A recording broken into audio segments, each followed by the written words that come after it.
எல்லாரும் எப்படி இருக்கீங்க? நல்லா இருக்கீங்களா? இந்த அவசரமான உலகத்துல குழந்தைங்கள சாப்பிட வச்சு அனுப்புறதுன்றது அவ்வளோ ஒரு பெரிய போராட்டங்க. ஒரு தோசை சாப்பிட வச்சு அனுப்புறதுக்கே அவ்வளோ கஷ்டமா இருக்கு. இப்பதான் நம்ம அம்மாக்கள் பட்ட கஷ்டமெல்லாம் தெரியுது.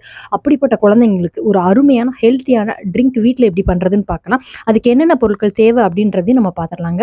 ஒரு 5 பாதாம் பருப்பு, அது கூடயே ஒரு 5 முந்திரி பருப்பு, ஒரு 5 பிஸ்தா பருப்பு, ஒரு 3 பேரிச்சம்பழம் கொட்டை நீக்கியது, கொண்ட கடலைங்க, வெள்ளை கொண்ட கடலை.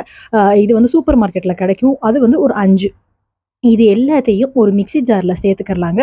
சேர்த்துட்டு இது கூடயே ஒரே ஒரு வாழைப்பழத்த சின்னதா கட் பண்ணி சேர்த்துட்டு, ஒரு ஒரு 1 டம்ளர் பாலு, அத வந்து காய்ச்சி ஆற வச்சதையும் சேர்த்து, தேன் வேணும் அப்படின்னா நீங்க சேர்த்துக்கலாம். தேன் வேணாம் அப்படின்னா நீங்க தேனை வந்து ஸ்கிப் பண்ணிரலாம். இது எல்லாத்தையும் மிக்ஸி ஜார்ல நல்லா அரைச்சு நம்ம கிளாஸ்ல ஊத்தி அவங்ககிட்ட குடுத்துருங்க. அவங்க நல்லா இனிப்பு சுவையோட நல்லா இருக்குதுன்னு குடிச்சிருவாங்க. என்ன கேட்டா நம்ம தேன் சேர்க்காமயே குழந்தைங்களுக்கு குடுக்குறது பெஸ்ட்டு. அப்படியே அவங்களுக்கு இதில உள்ள எல்லா சத்துக்களும் போகும்.